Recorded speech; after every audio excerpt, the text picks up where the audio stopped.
আসসালামু আলাইকুম স্নেহের শিক্ষার্থীরা, সবাই কেমন আছো? আশা করি আল্লাহর রহমতে সবাই ভালো আছো। আমি আব্দুল্লাহ আল মাহমুদ অনলাইন ক্লাসে তোমাদের স্বাগত। আজকে আমি অষ্টম শ্রেণীর বিজ্ঞান বিষয় নিয়ে আলোচনা করব। আমরা প্রত্যেকে যে জায়গায় থাকি তার চারদিকে কি কি জিনিস পাওয়া যায় একটু চিন্তা করো। এখানে সবুজ উদ্ভিদ আছে, গরু আছে, ছাগল আছে, তারপরে ব্যাঙ আছে, আমরা মানুষরা আছে, তারপরে ঈগল পাখি আছে, কচ্ছপ আছে, বক আছে। তাহলে আমাদের চারপাশে এই প্রাণীগুলো আমরা পোকামাকড়ও দেখতে পারি। এই জিনিসগুলোর মধ্যে আমরা কি দেখতে পাচ্ছি? এখানে আমরা দেখতে পাচ্ছি একটা প্রাণী আরেকটা প্রাণীকে খেয়ে জীবন ধারণ করে থাকে। জি, এই যে পরিবেশের মধ্যে এই যে রিলেশনটা, সেটাই হচ্ছে বাস্তুতন্ত্র। আর আমাদের চারপাশে যে যা কিছু আছে তাই নিয়ে আমাদের পরিবেশ। জি, আমরা অষ্টম শ্রেণীর বিজ্ঞান বিষয়ের 14 অধ্যায়ে পরিবেশ এবং বাস্তুতন্ত্র, এনভায়রনমেন্ট এন্ড ইকোসিস্টেমস, আমরা যেই টপিকসগুলো নিয়ে আলোচনা করব। দেখো, বাস্তুতন্ত্র, বাস্তুতন্ত্রের উপাদান, বাস্তুতন্ত্রের প্রকারভেদ, একটি পুকুরের বাস্তুতন্ত্র, খাদ্য শৃঙ্খল, খাদ্য জাল, বাস্তুতন্ত্রের শক্তি প্রবাহ, পরিবেশের ভারসাম্য রক্ষা। জি, যাওয়ার আগে পরিবেশ নিয়ে কথা বলি। আমরা জানি আমাদের চারপাশে যা কিছু আছে তাই নিয়ে আমাদের পরিবেশ। এই পরিবেশটা 3 ভাগে ভাগ করা যায়। একটা হলো স্বাদু পানি, একটা হলো লোনা পানি, আর একটা হলো স্থল। এই 3টা জায়গার মধ্যে 3 ধরনের পরিবেশ পাওয়া যায়। আর এই পরিবেশগুলোর মধ্যে কি আছে? কিছু প্রাণহীন জিনিস আছে, আবার কিছু প্রাণী আছে, কিছু জীব আছে, কিছু অজীব আছে। এই জীব অজীবের মধ্যে একটা সম্পর্ক গড়ে ওঠে, সেটা হচ্ছে বাস্তুতন্ত্র, ইকোসিস্টেমস। বাস্তুতন্ত্র দেখো কাকে বলে? বাস্তুতন্ত্র হচ্ছে ইকোসিস্টেমস, ইংলিশে বলে ইকোসিস্টেমস। একটি পরিবেশের অজীব ও জীব উপাদান সমূহের মধ্যে পারস্পরিক ক্রিয়া, আদান প্রদান ইত্যাদির মাধ্যমে পরিবেশে যে তন্ত্র গড়ে ওঠে তাকে বাস্তুতন্ত্র বলে। তাহলে আমাদের যে জীব অজীব উপাদানগুলো আছে এদের মধ্যে একটা আন্তঃসম্পর্ক, ইন্টারনাল রিলেশন থাকে। এই সম্পর্কটাই হচ্ছে বাস্তুতন্ত্র। বাস্তুতন্ত্রের উপাদান দেখো, প্রথমে এটাকে 2 ভাগে ভাগ করা যায়, একটা অজীব আর একটা জীব। অজীব 2 প্রকার, অজৈব, জৈব উপাদান। আবার জীব উপাদান 3 ভাগে বিভক্ত, উৎপাদক, খাদক, বীজযোগ। তারপরে দেখো খাদককে আবার 3টি ভাগে ভাগ করা হয়েছে, প্রথম স্তরের খাদক, দ্বিতীয় স্তরের খাদক, তৃতীয় স্তরের খাদক। ঠিক আছে, এখন আমরা অজীব উপাদানের যে জৈব উপাদান আছে আমরা এটা সম্পর্কে জানবো। অজৈব উপাদান হচ্ছে মাটি, পানি, বায়ু, আলো, বাতাস, আমরা যা কিছু দেখছি, খনিজ লবণ, এগুলো হচ্ছে সব অজৈব উপাদান। ঠিক আছে, তারপর দেখো জৈব উপাদান হচ্ছে এই যে আমাদের জীবদেহগুলো যে মারা যাওয়ার পরে এদের দেহগুলো পচে গলে যায়, এই মৃত জীবদেহগুলোকে বলা হয় জৈব উপাদান। এরপরে আসলে জীব উপাদান। উৎপাদক, আমাদের পরিবেশের মধ্যে যত প্রকার সবুজ উদ্ভিদ দেখি সকল সবুজ উদ্ভিদ উৎপাদক, কারণ এরা সালোক সংশ্লেষণ প্রক্রিয়ার মাধ্যমে খাদ্য তৈরি করতে পারে। আর এই খাদ্যটা অন্যান্য প্রাণীরা খাবার হিসেবে গ্রহণ করে থাকে। অন্য প্রাণী সবুজ উদ্ভিদের উপর খাদ্যের জন্য নির্ভরশীল সকল সবুজ উদ্ভিদকে আমরা উৎপাদক বলবো। ঠিক আছে, উৎপাদক বলবো। আচ্ছা, এরপরে খাদক কাকে বলে? খাদক বা ভক্ষক। হচ্ছে সবুজ উদ্ভিদগুলো সালোক সংশ্লেষণ প্রক্রিয়ার মাধ্যমে যে খাদ্য উৎপন্ন করলো, যে জৈব পদার্থ উৎপন্ন করে, ওইটা অন্যান্য প্রাণী গ্রহণ করে, ঠিক আছে, বা অন্য প্রাণীগুলো একে অন্যকে খেয়ে থাকে। এদেরকে বলা হয় বক্ষক। প্রথম স্তরের খাদক, দ্বিতীয় স্তরের খাদক, তৃতীয় স্তরের খাদক। প্রথম স্তরের খাদক কোনগুলো হতে পারে? প্রথম স্তরের খাদক পোকামাকড়, এরপরে মনে করো পোকামাকড়, গরু, ছাগল, এগুলা। তার দ্বিতীয় স্তরের খাদক কোনগুলো হতে পারে? দ্বিতীয় স্তরের খাদক হচ্ছে ব্যাঙ, মানুষ, এরপরে এগুলা ধরতে পারো। এরপরে তৃতীয় স্তরের খাদক কি হতে পারে? ঈগল পাখি, বক, মানুষ ইত্যাদি, ঠিক আছে। প্রথম স্তরের খাদক যেহেতু সবুজ উদ্ভিদ খেয়ে থাকে, ঠিক আছে, উৎপাদক খেয়ে থাকে, এই জন্য এদেরকে বলা হয় তৃণভোজী। প্রথম স্তরের খাদককে বলা হয় তৃণভোজী, যারা সবুজ উদ্ভিদ খেয়ে বেঁচে থাকে। আর দ্বিতীয় স্তরের খাদক গুলা কি করবে? প্রথম স্তরের খাদকগুলোকে খাবার হিসেবে গ্রহণ করবে, এদেরকে বলা হয় দ্বিতীয় স্তরের খাদক। এদেরকে বলা হয় মাংসাশী। এদেরকে বলা হয় কি? প্রাণীগুলো বেশিরভাগে মাংস খেয়ে বেঁচে থাকে, এই জন্য এদেরকে মাংসাশী বলা হয়। তৃতীয় স্তরের খাদক, তৃতীয় স্তরের খাদক হচ্ছে তৃতীয় স্তরের খাদকের আরেকটা নাম হচ্ছে সর্বোচ্চ খাদক। যারা দ্বিতীয় স্তরের খাদক খেয়ে বেঁচে থাকে তারাই হচ্ছে তৃতীয় স্তরের খাদক, ঠিক আছে। তৃতীয় স্তরের খাদক।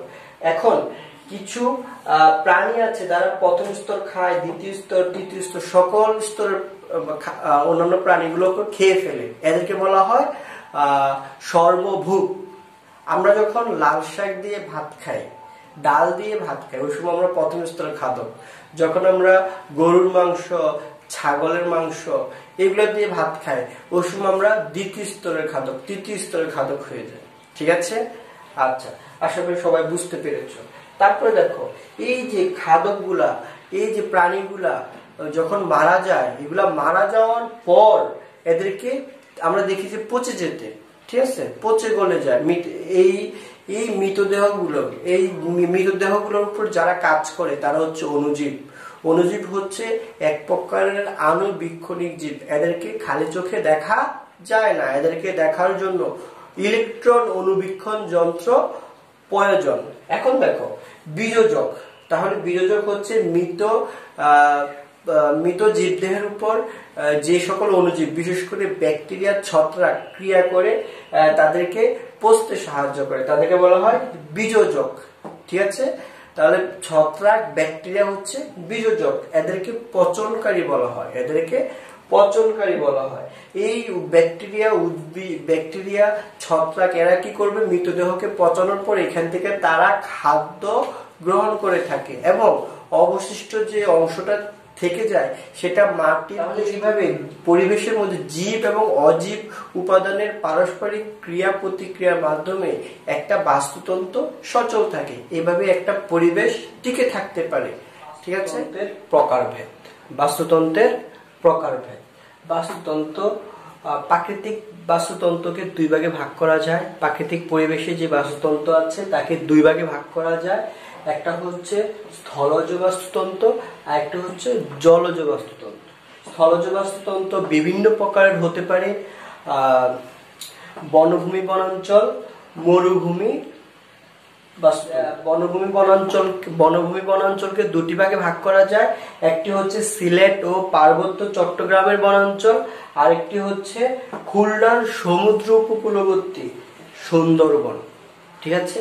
তারপরে জলজ বাস্তুতন্ত্রকে দেখো, জলজ বাস্তুতন্ত্রের ক্ষেত্রে জলজ বাস্তুতন্ত্র তিন প্রকার হতে পারে: পুকুরের বাস্তুতন্ত্র, নদ নদীর বাস্তুতন্ত্র, তারপরে সমুদ্রের বাস্তুতন্ত্র। সুন্দরবনের বাস্তুতন্ত্র নিয়ে আমরা আলোচনা করব। সুন্দরবনের বাস্তুতন্ত্র দেখো, সুন্দরবনের বাস্তুতন্ত্রের যে উপাদানগুলো, বাস্তুতন্ত্রে যে উপাদানগুলো থাকা প্রয়োজন, সুন্দরবনের বাস্তুতন্ত্রের মধ্যে সবগুলো উপাদান আছে। সুন্দরবনের বাস্তুতন্ত্র খুলনা জেলার দক্ষিণে উপকূলের ভিতরে কয়েক মাইল ভিতরে এই সুন্দরবন বনাঞ্চল অবস্থিত। এখন সুন্দরবন বনাঞ্চল অন্যান্য বনাঞ্চল থেকে একটু ভিন্ন প্রকৃতির। এখানে তোমরা জানো সাগরে জোয়ার ভাটা হয়, জোয়ার ভাটার কারণে সেই সুন্দরবনের প্লাবিত হয়ে যাবে, আর সমুদ্রের পানিগুলা লবণাক্ত হওয়ার কারণে এখানে উদ্ভিদের জন্য বেঁচে থাকা অত্যন্ত কষ্টকর। এই বনাঞ্চলে ওই সকল উদ্ভিদরাই বেঁচে থাকতে পারবে যারা এই লবণাক্ত পানিকে সহ্য করার ক্ষমতা আছে। এই জন্য দেখা যায় সুন্দরী, গরান, গেওয়া, কেওড়া, বাইন এইসব উদ্ভিদের মধ্যে এদের মূলগুলা মাটির নিচে না গিয়ে মাটির উপরে চলে আসে, কারণ মাটিতে লবণাক্ততার পরিমাণ বেশি থাকার কারণে এখানে বাতাস থাকতে পারে না, এখানে অক্সিজেনের অভাব হয়। এই জন্য মূলগুলো মাটির নিচে না গিয়ে মাটির উপরে উঠে আসে। মাটির উপরে উঠে আসার ফলে কি হয়, এই মাটির উপরে যে মূলগুলো উঠে আসে ওই মূলের অগ্রভাগে বায়ু কুঠুরি থাকে, বায়ু ছিদ্র থাকে, এবং এই ছিদ্র দিয়ে অক্সিজেন মানে গ্যাসের আদান প্রদান হতে পারে। এই ধরনের মূলগুলোকে বলা হয় শ্বাসমূল বা নিউ মেটাফোর। এই এদের অগ্রভাগে যে বায়ু ছিদ্র থাকে, বায়ু ছিদ্র দিয়ে অক্সিজেন প্রবেশ করে এবং বায়ু কুঠুরির মধ্যে এই অক্সিজেনটা সে আদান প্রদান করতে পারে। সুতরাং এই উদ্ভিদগুলো মূলের সাহায্যে গ্যাসীয় আদান প্রদান করতে পারে তাদের শ্বাসমূলের সাহায্যে। আচ্ছা, তারপরে সুন্দরবনের বাস্তুতন্ত্র, একটা বাস্তুতন্ত্রের যে যে উপাদান থাকা প্রয়োজন সুন্দরবনের বাস্তুতন্ত্রের সবগুলো উপাদানে বিদ্যমান। যেমন দেখো, উৎপাদক, সুন্দরবনে যদি উৎপাদক বলি, উৎপাদক বলতে সুন্দরী, গরান, গেওয়া, কেওড়া, গোলপাতা, ঠিক আছে, এরা হচ্ছে সুন্দরবনের উৎপাদক। তারপর দেখো খাদক, খাদক যথারীতি তিনটা স্তর, প্রথম স্তর, দ্বিতীয় স্তর, তৃতীয় স্তর। আমরা দেখবো সুন্দরবনের প্রথম স্তরের খাদক কারা। এখানে দেখো প্রথম স্তরের খাদক হচ্ছে পোকামাকড়, পাখি, মুরগি, হরিণ, ঠিক আছে। এবার দ্বিতীয় স্তরের খাদক কারা, বানর, কচ্ছপ, সারস। তারপরে দেখো তৃতীয় স্তরের খাদক কারা, রয়্যাল বেঙ্গল টাইগার, বাঘ, শূকর। শূকর অন্যান্য স্তরের প্রাণীকে খেয়ে ফেলতে পারে, এই জন্য এদেরকে বলা হয় সর্বভুক। তারপরে দেখো বীজযোগ, যখন এই প্রথম, দ্বিতীয়, তৃতীয় স্তরের উৎপাদক এইসব প্রাণীগুলো যখন মারা যাবে তাদেরকে কি করবে, পচনের জন্য তাদের উপর ব্যাকটেরিয়া এবং ছত্রাক অ্যাটাক করে এদেরকে কি করে জৈব পদার্থে পরিণত করে ফেলে। বিভিন্ন ক্রিয়া বিক্রিয়া করার জন্য বীজযোগ আছে, ঠিক আছে। সুন্দরবনের বনাঞ্চলকে ম্যানগ্রোভ বনাঞ্চল বলা হয়। সুন্দরবনের অন্যান্য প্রাণীদের মধ্যে রয়েছে চিতল হরিণ, কুমির, তারপরে জলজ বিভিন্ন মাছ, ব্যাঙ, সাপ ইত্যাদি। সুন্দরবনে যারা ঘুরতে যাও তারা এগুলো অবশ্যই একটা পুকুরের বাস্তুতন্ত্র হচ্ছে জলজ বাস্তু সংস্থানের একটা স্বয়ংসম্পূর্ণ উদাহরণ। পুকুরের মধ্যে ঠিক বাস্তুতন্ত্রের উপাদান দুটি থাকবে, অজীব উপাদান, জীব উপাদান। অজীব উপাদানের মধ্যে থাকবে আলো, পানি, দ্রবীভূত অক্সিজেন, কার্বন ডাই অক্সাইড, এই জিনিসগুলা। আর জীব উপাদানের মধ্যে উৎপাদক, প্রথম স্তরের খাদক, দ্বিতীয় স্তরের খাদক, তৃতীয় স্তরের খাদক এবং বীজযোগ হিসেবে ব্যাকটেরিয়া এবং ছত্রাক থাকবে। তারপরে দেখো আমরা চিত্র চলে যাচ্ছি, একটা চিত্র এঁকেছি, চিত্রটা আমরা দেখতে পাচ্ছি একটি পুকুরের বাস্তুতন্ত্র, টোটাল একটা চিত্র। এই চিত্রের মাধ্যমে পুকুরের বাস্তুতন্ত্রের আমরা সুন্দর একটা ব্যাখ্যা দিতে পারবো। পুকুরের বাস্তুতন্ত্রের মধ্যে দেখো সূর্য আছে, শামুক, ছোট মাছ, তারপরে এই যে ছোট ছোট গাছ, উৎপাদক, প্রথম স্তরের খাদক, দ্বিতীয় স্তরের খাদক, তৃতীয় স্তরের খাদক। আমরা এবার উৎপাদক নিয়ে আলোচনা করব। উৎপাদক হচ্ছে দুই ধরনের জলজ আণুবীক্ষণিক উদ্ভিদগুলোকে বলা হয় ফাইটোপ্লাঙ্কটন, ঠিক আছে, মানে ক্ষুদ্র ক্ষুদ্র গাছ, লতা পাতা পানিতে যারা থাকে। আর ফাইটোপ্লাঙ্কটন গেল জুওপ্লাঙ্কটন, পানিতে ভাসমান আণুবীক্ষণিক প্রাণীগুলোকে বলা হয় জুওপ্লাঙ্কটন, ঠিক আছে। ফাইটো মানে উদ্ভিদ, আণুবীক্ষণিক উদ্ভিদগুলোকে বলা হয় ফাইটোপ্লাঙ্কটন আর আণুবীক্ষণিক ভাসমান প্রাণীগুলোকে বলা হয় জুওপ্লাঙ্কটন। তাহলে উৎপাদকগুলো। এবার আসো প্রথম স্তরের খাদক হিসেবে কারা থাকে। প্রথম স্তরের খাদক, পুকুরের প্রথম স্তরের খাদক হচ্ছে ছোট মাছ, শামুক, ঝিনুক, এইগুলা। এই যে ছোট মাছ, শামুক, ঠিক আছে, ঝিনুক, এগুলো থাকবে প্রথম স্তরে। দ্বিতীয় স্তরের খাদকের মধ্যে আছে বড় মাছ, ঠিক আছে, বড় মাছ থাকবে, এরপরে থাকবে তোমার বড় মাছ, এরপরে ব্যাঙ, এগুলো হচ্ছে দ্বিতীয় স্তরের খাদক। এরপরে পুকুরের মধ্যে তৃতীয় স্তরের খাদক হচ্ছে সাপ, কচ্ছপ, এরপরে বক, এগুলো হচ্ছে তৃতীয় স্তরের খাদক। আর এই যে বীজযোগগুলো, এইগুলা আমি স্পষ্ট করে দেখিয়েছি। বীজযোগ যারা এই মৃত জীবদেহ গুলাকে পচাতে সাহায্য করবে, ছত্রাক এবং ব্যাকটেরিয়া বীজযোগ হিসেবে এখানে কাজ করবে। এই বীজযোগ কি করবে, এই জীবদেহগুলোকে পচিয়ে আবার উৎপাদকের গ্রহণ। ইম্পর্টেন্ট, এটা পরীক্ষাতে অনেক বেশি আসে। তোমরা একটু সিরিয়াসলি ভালো করে এই চিত্রটা আঁকার চেষ্টা করবে। আমার চেয়ে তোমরা আশা করি আরো ভালো চিত্র আঁকতে পারবে। বেশি ভালো হয় না চিত্রটা, ঠিক আছে। সুন্দর করে চিত্র এঁকে তারপরে আইডেন্টিফাই করে দিবে কোনটা উৎপাদক, কোনটা প্রথম স্তর, কোনটা দ্বিতীয় স্তর, কোনটা তৃতীয় স্তর এবং কোনটা বীজযোগ, ঠিক আছে। প্রাণী আরেকটা প্রাণীর উপর নির্ভরশীল। শৃঙ্খল নিয়ে খাদ্য শৃঙ্খল আমরা দেখেছি, উৎপাদককে খাচ্ছে প্রথম স্তরের খাদক, আবার প্রথম স্তরের খাদককে খাচ্ছে দ্বিতীয় স্তরের খাদক, দ্বিতীয় স্তরের খাদককে খাচ্ছে তৃতীয় স্তরের খাদক। এভাবে লাস্টে কি হচ্ছে, শক্তি প্রবাহ চলতেই থাকতেছে। একটা প্রাণী আরেকটা প্রাণীকে খাওয়ার মাধ্যমে শক্তি সঞ্চয় করে। তাহলে আমাদের পরিবেশের মধ্যে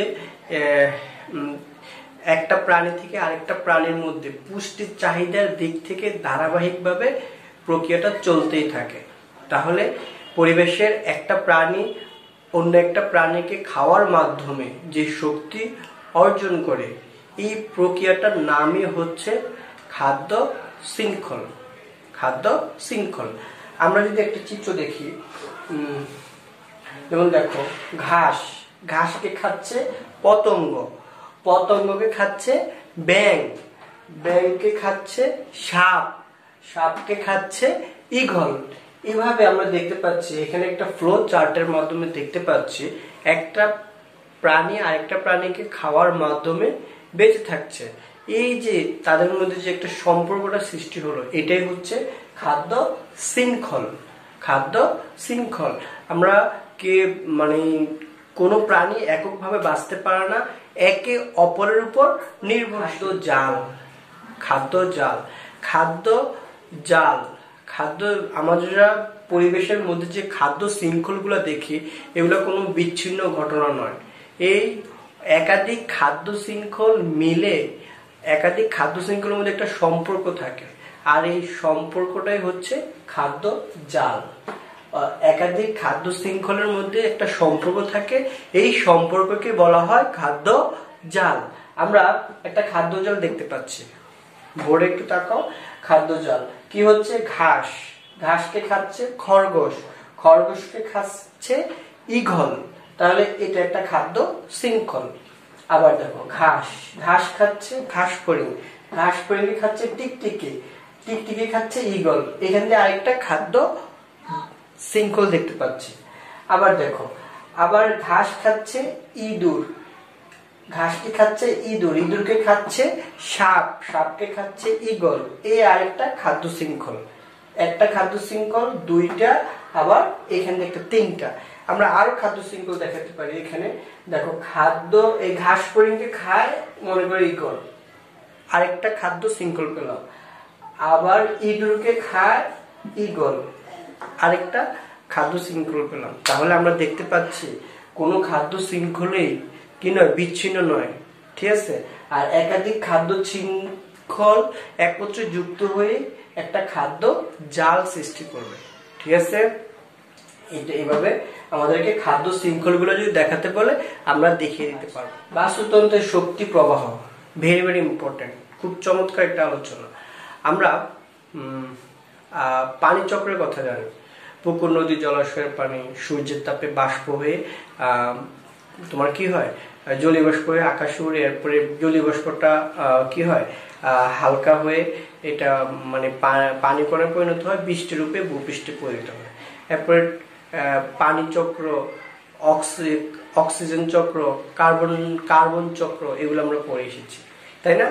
আচ্ছা, সকল শক্তির উৎস হচ্ছে সূর্য। আমাদের যত শক্তি আছে সকল শক্তির উৎস হচ্ছে কে? সূর্য। এখন সকল শক্তির উৎস হচ্ছে সূর্য। সূর্য থেকে যে তাপটা পৃথিবীতে আসে তার মাত্র 2% সবুজ উদ্ভিদ সালোক সংশ্লেষণ প্রক্রিয়ার জন্য গ্রহণ করে থাকে। সালোক সংশ্লেষণ প্রক্রিয়ার মাধ্যমে সবুজ উদ্ভিদ আমরা জানি খাদ্য তৈরি করে। এখানে সৌরশক্তিটা রাসায়নিক শক্তিতে পরিণত হয়। এই সবুজ উদ্ভিদ যখন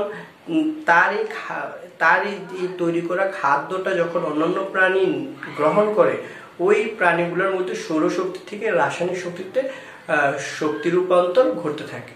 গাছপালা পরিবেশ থেকে পানি নেয়, তারপরে ওই নাইট্রোজেন নেয়, সালফার নেয়, আরো বিভিন্ন উপাদান সে গ্রহণ করে থাকে। এখন এই যে সবুজ উদ্ভিদ যে গাছটা যে খাদ্যটা উৎপন্ন করলো, এখানে সৌরশক্তির মাধ্যমে সে কি করলো, রাসায়নিক শক্তির মাধ্যমে খাদ্যটা উৎপন্ন করলো।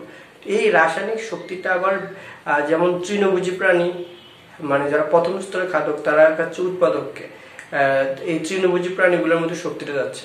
আবার তৃণভোজী প্রাণী থেকে যখন কি হবে, দ্বিতীয় স্তরের খাদক এই খাবারটা খাবে, ওই সময় এটা যাচ্ছে দ্বিতীয় স্তরের খাদকের মধ্যে। আবার দ্বিতীয় স্তরের খাদককে যখন তৃতীয় স্তরের খাদক খাবে, ঠিক একইভাবে শক্তিটা তৃতীয় স্তরের খাদকের মধ্যে সাপ্লাই হচ্ছে। এবং অবশেষে যখন এই জীবগুলো মারা যাবে, ওই সময় বীজযোগ এদের উপর ক্রিয়া করবে। এখানে শক্তিটা শ্বসন প্রক্রিয়ার মাধ্যমে তাপ শক্তি হিসেবে নির্গত হয়। যত এটা উৎপাদক থেকে প্রথম, দ্বিতীয়, তৃতীয় স্তরের খাদকের দিকে যাচ্ছে, ততই শক্তির প্রবাহ হ্রাস পাচ্ছে। এটা কিসে পরিণত হচ্ছে? সৌরশক্তিটা রাসায়নিক শক্তিতে পরিণত হচ্ছে। আর এইখানে রাসায়নিক শক্তিটা তাপ শক্তি হিসেবে তার শক্তিটাকে বিনষ্ট করে দিচ্ছে। এরপরে যে বীজযোগ মৃত জীবদেহের উপর ক্রিয়া করার মাধ্যমে যে পুষ্টি দ্রব্য গ্রহণ করে, সে অতিরিক্ত পুষ্টি দ্রব্যটা পরিবেশে ছেড়ে দেয়। আর ওই পরিবেশ থেকে আবার সেই উৎপাদক সবুজ উদ্ভিদ সে এটাকে খনিজ দ্রব্য হিসেবে, এটাকে পুষ্টি দ্রব্য হিসেবে গ্রহণ করে নিয়ে থাকে। এইভাবেই যে পুষ্টি শক্তি প্রবাহ আছে, এটা একমুখী এবং রাসায়নিক পদার্থগুলো প্রবাহমান। আমরা বাস্তুতন্ত্রের যদি শক্তি প্রবাহের চিত্রটা দেখি, একটু দেখো, মনোযোগ দিয়ে দেখো। সৌরশক্তি, সূর্য থেকে যে শক্তি পায় এটা হচ্ছে সৌরশক্তি। সৌরশক্তি থেকে উৎপাদক, সূর্যের আলোটা কাজ করে, সূর্য থেকে শক্তি নিয়ে যে সৌরশক্তি, এটা উৎপাদক নিয়ে কাজ করে। উৎপাদক থেকে যায় তৃণভোজীতে, তৃণভোজী থেকে যায় মাংসাশীতে। এখন এই প্রত্যেকটা প্রাণীর মধ্যে শ্বসন প্রক্রিয়ার মাধ্যমে বিনষ্টকারী শক্তি হিসেবে তাপ শক্তি বের হবে। আমরা জানি শ্বসন প্রক্রিয়া প্রত্যেকটা জীব কি করে, অক্সিজেন গ্রহণ করে কার্বন ডাই অক্সাইড ত্যাগ করে। তো এখানে শ্বসন প্রক্রিয়ার মাধ্যমে এখানে তাপ শক্তি উৎপন্ন হবে। এখন কি হবে, সেম একই ঘটনা, যখন এই প্রাণীগুলা যে কেউ মারা যাবে, বীজযোগ কি করবে, তাদেরকে এই একই প্রক্রিয়ার মাধ্যমে শ্বসন প্রক্রিয়া বিনষ্ট শক্তি তাপ হিসেবে নির্গত করবে। আর বীজযোগ আবার পুনরায় তার কি করবে, যে অতিরিক্ত যে অংশটা থেকে যায় পুষ্টি দ্রব্য, এটা আবার প্রকৃতিতে পুষ্টি ভান্ডারে জমা করে রাখতে পারে। তাহলে চিত্র আমরা কি দেখলাম, বাস্তুতন্ত্রের শক্তির একমুখী এবং পদার্থের চক্রাকার প্রবাহ। তাহলে আমরা দেখতে পেলাম শক্তিটা কি হচ্ছে, একটা এই ফ্লো চার্টের মাধ্যমে শক্তিটা প্রবাহিত হচ্ছে। শক্তি প্রবাহ একমুখী। আমরা যে বিষয়টা নিয়ে আলোচনা করি, একদম শেষ পর্যায়ে চলে এসেছি, এটা হচ্ছে পরিবেশের ভারসাম্য রক্ষা। পরিবেশের ভারসাম্য রক্ষা, আমি আগেই বলেছি, আমাদের পরিবেশের মধ্যে কোনো একটা প্রাণী একে অপরকে ছাড়া বাঁচতে পারে না। আমরা পরস্পরের উপর নির্ভরশীল। আর বাস্তুতন্ত্র প্রাকৃতিকভাবে নিয়ন্ত্রিত হয়, এখানে কারো হাত নেই সৃষ্টিকর্তার ছাড়া। এখন আমরা যদি উদাহরণটা এভাবে দিই, একটা বনে বাঘ আছে, হরিণ আছে, শুকর আছে। বাঘ, হরিণ, শুকর খায়। এখন বাঘ যখন হরিণ শূকরকে খাওয়া শুরু করলো, ওই সময় দেখা যায় এক সময় গিয়ে হরিণ শূকরের সংখ্যা কমে গেল, বাঘের সংখ্যা বেড়ে গেল। এখন বনে কিন্তু বাঘের সংখ্যা বেশি। এখন বাঘের সংখ্যা যখন বেড়ে গেল, এখন সে বেশি পরিমাণ বাঘ, এখন হরিণের সংখ্যা ওইখান দিয়ে কমে গেল। এখন কি করবে, খাদ্য পাবে, বাঘের সংখ্যা আবার অটোমেটিক কমতে থাকবে এবং এখান থেকে হরিণের সংখ্যা আবার বেড়ে গেল। তাহলে আবার হরিণের সংখ্যা অনেক বেড়ে গেল, বাঘের সংখ্যা কমে গেল। এভাবে দেখা যায় যে প্রাণীদের সংখ্যা হ্রাস বৃদ্ধির ফলে আমাদের যে বাস্তুতন্ত্রগুলো আছে প্রাকৃতিকভাবেই নিয়ন্ত্রিত হয়ে থাকে। ঠিক আছে, এই জন্যই আমরা বলতে পারি পরিবেশের ভারসাম্য রক্ষায় বাস্তুতন্ত্রগুলো প্রাকৃতিক চলেছে। এই চ্যাপ্টারটা খুবই ইন্টারেস্টিং, খুব মজার একটা চ্যাপ্টার। আমরা যদি একটু মনোযোগ দিয়ে পড়ি, ইনশাআল্লাহ সবাই এই চ্যাপ্টার থেকে আনসার করতে পারবো। আজকের জন্য এখানে রাখছি। সবাই ভালো থাকবে, সুস্থ থাকবে।